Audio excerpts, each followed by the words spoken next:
മാർക്കറ്റിൽ മികച്ച റാലി കാഴ്ചവെച്ച റെയിൽവേ സെക്ടർ, PSU, ബാങ്കിംഗ് സെക്ടറിലെ സ്റ്റോക്കുകളിൽ പ്രോഫിറ്റ് ബുക്കിംഗ് വന്നെങ്കിലും ഇപ്പോഴും അപ് ട്രെൻഡ് നിലനിർത്തുന്ന ഒരു സെക്ടറാണ് ഡിഫൻസ് സെക്ടറിലെ സ്റ്റോക്കുകൾ. കഴിഞ്ഞ ദിവസം ഹിന്ദുസ്ഥാൻ എയറോനോട്ടിക്സ് ലിമിറ്റഡ് എന്ന സ്റ്റോക്ക് അതിന്റെ 52 വീക്ക് ഹൈക്ക് അടുത്ത് 3229 ക്ലോസിംഗ് നൽകി. 2.16 ലക്ഷം കോടി രൂപയുടെ മാർക്കറ്റ് ക്യാപ്പുള്ള കമ്പനിയുടെ വാല്യൂഷൻ 35.16, ഡിവിഡന്റ് ഈൽഡ് 0.91%. ഇന്നത്തെ ട്രേഡിംഗ് സെഷനിലും ഡിഫൻസ് സെക്ടറിലെ ഹിന്ദുസ്ഥാൻ എയറോനോട്ടിക്സ് ലിമിറ്റഡ് എന്ന സ്റ്റോക്കിനെ നമ്മൾക്ക് ഫോക്കസ് ചെയ്യാം. കഴിഞ്ഞ ദിവസം മാർക്കറ്റ് അവറിന് ശേഷം ഹിന്ദുസ്ഥാൻ എയറോനോട്ടിക്സ് ലിമിറ്റഡുമായി ബന്ധപ്പെട്ട ഒരു പ്രധാന അപ്ഡേറ്റ് ആയിരുന്നു ലൈറ്റ് കോമ്പാക്ട് എയർക്രാഫ്റ്റ് നിർമ്മിക്കുന്നതിന് വേണ്ടി മിനിസ്ട്രി ഓഫ് ഡിഫൻസ് നൽകിയ കോൺട്രാക്ട് അമെന്റ് ചെയ്ത് കോൺട്രാക്ട് വാല്യൂ ഉയർത്തി എന്ന അപ്ഡേറ്റ്. ഇനിഷ്യൽ ഓപ്പറേഷണൽ ക്ലിയറൻസ് ഉള്ള ലൈറ്റ് കോമ്പാക്ട് എയർക്രാഫ്റ്റ് നിർമ്മിക്കുന്നതിന് വേണ്ടി 2700 കോടി രൂപയുടെ കോൺട്രാക്ട് ആയിരുന്നു ministry of defence Hindustan aeronautics ലിമിറ്റഡിന് നൽകിയത്.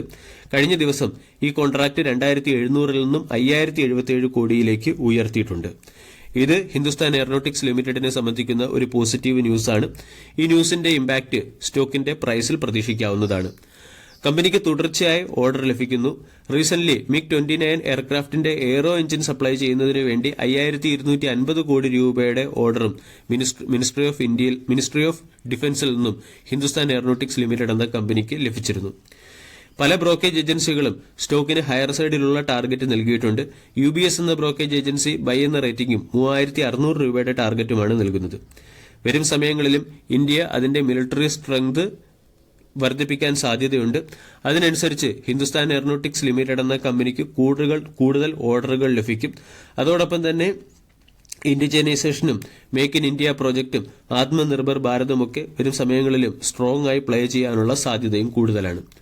2023 ഫിനാൻഷ്യൽ ഇയറിൽ 80,000 കോടി രൂപയുടെ ഓർഡർ ബുക്ക് ഉണ്ടായ ഹിന്ദുസ്ഥാൻ എയറോനോട്ടിക്സ് ലിമിറ്റഡിന്റെ ഓർഡർ ബുക്ക് 2026 2.4 ലക്ഷം കോടി കഴിയുമെന്നാണ് UBSന്റെ റിപ്പോർട്ടിൽ പറയുന്നത്.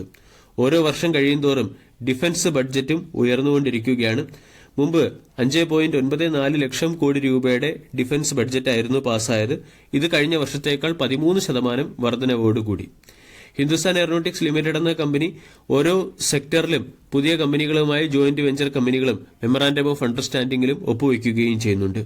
എയർക്രാഫ്റ്റിനും ഹെലികോപ്റ്ററുകൾക്കും വേണ്ട റോ മെറ്റീരിയൽസും കമ്പോണന്റും സ്പെയറും മാനുഫാക്ചർ ചെയ്യുന്നതിനു വേണ്ടി PTC ഇൻഡസ്ട്രീസ് എന്ന കമ്പനിയുമായി ചേർന്ന് ഫെബ്രുവരി 9 ഹിന്ദുസ്ഥാൻ എയറോനോട്ടിക്സ് ലിമിറ്റഡ് എന്ന കമ്പനി മെമ്മറാൻഡം ഓഫ് അണ്ടർസ്റ്റാൻഡിംഗിൽ ഒപ്പുവയ്ക്കുകയും ചെയ്തു. സ്റ്റോക്ക് തുടർച്ചയായ അപ് ട്രെൻഡിലാണ്. സ്റ്റോക്കിൽ നമ്മൾക്കൊരു അപ്വേർഡ് ബ്രേക്ക്ഔട്ട് പാറ്റേണും കാണാൻ സാധിക്കും. സ്റ്റോക്ക് ഇപ്പോൾ 52 വീക്ക് ഹൈക്ക് അടുത്ത് ട്രേഡ് ചെയ്യുന്നു. 3000 പ്രധാന സപ്പോർട്ടായി പ്രവർത്തിച്ചേക്കും. രണ്ടാമത്തെ അപ്ഡേറ്റ് ഇൻഫോസിസ് ലിമിറ്റഡുമായി ബന്ധപ്പെട്ടതാണ്. കഴിഞ്ഞ ദിവസം സ്റ്റോക്ക് 0.75% ഉയർന്ന് 1618 ക്ലോസിംഗ് നൽകി. 6.70 ലക്ഷം കോടി രൂപയുടെ മാർക്കറ്റ് ക്യാപ്പുള്ള കമ്പനിയുടെ valuation 27.51, dividend yield 2.19%, 52 week high 1733. Recent stock 52 week ഹൈക്ക് അടുത്തെത്തിയതിനു ശേഷം ഒരു പ്രോഫിറ്റ് ബുക്കിംഗ് ആരംഭിക്കുകയും 1618 സ്റ്റോക്ക് ട്രേഡ് ചെയ്യുകയും ചെയ്യുന്നു. അസോസിയേഷൻ ഓഫ് ടെന്നീസ് പ്രൊഫഷണൽസ് ടൂറുമായി ബന്ധപ്പെട്ട് അല്ലെങ്കിൽ അസോസിയേഷൻ ഓഫ് ടെന്നീസ് പ്രൊഫഷണൽ എന്ന ഓർഗനൈസേഷനുമായിട്ടുള്ള ഡിജിറ്റൽ ഇന്നൊവേഷൻ പാർട്ണർഷിപ്പ് ഇൻഫോസിസ് എന്ന കമ്പനി 2026 വരെ എക്സ്റ്റെൻഡ് ചെയ്തു എന്നുള്ളതാണ് സ്റ്റോക്കിനെ സംബന്ധിക്കുന്ന പ്രധാന അപ്ഡേറ്റ്. ടെന്നീസ് ഫാൻ എക്സ്പീരിയൻസും ടെന്നീസ് പ്ലേയേഴ്സിന്റെ പെർഫോമൻസിലും ഡിജിറ്റൽ ടെക്നോളജിയായ artificial intelligence, data analytics, cloud computing എന്നിവ ഉപയോഗിക്കുന്നതിന് വേണ്ടിയാണ് association of tennis professional Infosys എന്ന കമ്പനിയുമായി ചേർന്ന് പാർട്ണർഷിപ്പിൽ ഒപ്പുവച്ചിരിക്കുന്നത്. ഇത് ഇൻഫോസിസിനെ സംബന്ധിക്കുന്ന ഒരു പോസിറ്റീവ് അപ്ഡേറ്റ് തന്നെയാണ്. IT കമ്പനികൾക്ക് സർവീസ് റിലേറ്റഡ് ആയിട്ട് എത്ര പുതിയ ഓർഡറുകൾ ലഭിക്കുന്നോ അതിനനുസരിച്ച് സ്റ്റോക്കുകൾ പെർഫോം ചെയ്യും. റീസെന്റ് CLSA ഇൻഫോസിസ് എന്ന സ്റ്റോക്കിന് ബൈ എന്ന റേറ്റിംഗും 1741 രൂപയുടെ ടാർഗറ്റും നൽകി. ഇന്ത്യൻ IT സെക്ടർ 2024 അത്ര മികച്ച പെർഫോമൻസ് കാഴ്ചവെക്കില്ല എന്നാണ് CLSAയുടെ റിപ്പോർട്ടിൽ പറയുന്നത്. ഇവിടെ ഗ്ലോബൽ IT കമ്പനികളിൽ അത്ര വലിയ റിക്കവറി പ്രകടമല്ലാത്തതുകൊണ്ട് ഇന്ത്യൻ IT കമ്പനികളും 2024 മ്യൂട്ടഡ് പെർഫോമൻസ് കാഴ്ചവെക്കും. ഇതിൽ TCS, HCL ടെക്, വിപ്രോ തുടങ്ങിയ സ്റ്റോക്കുകൾക്ക് CLSA ഡൌൺസൈഡ് റേറ്റിംഗ് അല്ലെങ്കിൽ സെൽ എന്ന റേറ്റിംഗ് നൽകുകയും ചെയ്തു.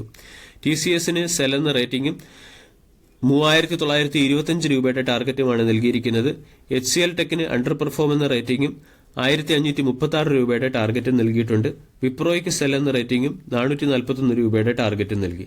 ഇൻഫോസിസിന് ബൈ എന്ന റേറ്റിംഗ് 1741 രൂപയുടെ ടാർഗറ്റ്, ടെക് മഹീന്ദ്രയ്ക്കും ഔട്ട് പെർഫോം എന്ന റേറ്റിംഗും 1518 രൂപയുടെ ടാർഗറ്റ് നൽകി. IT സെക്ടറിലെ സ്മാൾ ക്യാപ് സ്റ്റോക്കായ സുബക്സ് എന്ന സ്റ്റോക്കിനെയും ഇന്നത്തെ ട്രേഡിംഗ് സെഷനിൽ ശ്രദ്ധിക്കാവുന്നതാണ്. സൗത്ത് ഈസ്റ്റ് ഏഷ്യയിലെ ഒരു ലീഡിംഗ് ടെലികോം ഓപ്പറേറ്റർ കമ്പനിയുമായി ചേർന്ന് സുബക്സ് 5 വർഷത്തെ മൾട്ടി ഇയർ ഡീലിൽ ഒപ്പുവച്ചിട്ടുണ്ട്. $2.2 മില്യൺ ഡീലിലാണ് സുബക്സ് എന്ന കമ്പനി ഒപ്പുവച്ചിരിക്കുന്നത്. ഹൈപ്പർ സെൻസ് ബേസ്ഡ് ആയിട്ടുള്ള മാനേജ്മെന്റ് സൊല്യൂഷൻസും ബിസിനസ് അഷുറൻസും പ്രൊവൈഡ് ചെയ്യുന്നതിന് വേണ്ടിയാണ് സുബക്സ് എന്ന ആർട്ടിഫിഷ്യൽ ഇന്റലിജൻസ് ഏരിയയിലുള്ള ടെക് കമ്പനി സൗത്ത് ഈസ്റ്റ് ഏഷ്യയിലെ ടെലികോം ഓപ്പറേറ്റർ കമ്പനിയുമായി പാർട്ണർഷിപ്പിൽ ഒപ്പുവച്ചിരിക്കുന്നത്. ടെക്നിക്കലി ഇൻഫോസിസ് എന്ന സ്റ്റോക്ക് ഒരു പ്രത്യേക റേഞ്ചിനുള്ളിൽ നീങ്ങാനുള്ള സാധ്യതയാണ് കാണുന്നത്. റീസെന്റ് സ്റ്റോക്കിൽ 1600 എന്ന റേഞ്ചിനടുത്ത് ബ്രേക്ക്ഔട്ട് വന്നിരുന്നു. അതിനുശേഷം സ്റ്റോക്ക് 1730 വരെ എത്തുകയും പിന്നീട് സ്റ്റോക്കിൽ ഒരു പ്രോഫിറ്റ് ബുക്കിംഗ് വന്ന് സ്റ്റോക്ക് 1600 എന്ന ലെവലിനെ റീടെസ്റ്റ് ചെയ്യാൻ ഒരുങ്ങുകയുമാണ്. ഇവിടെ 1500 സ്റ്റോക്കിന്റെ വളരെ പ്രധാനപ്പെട്ട സപ്പോർട്ടായി പ്രവർത്തിക്കും.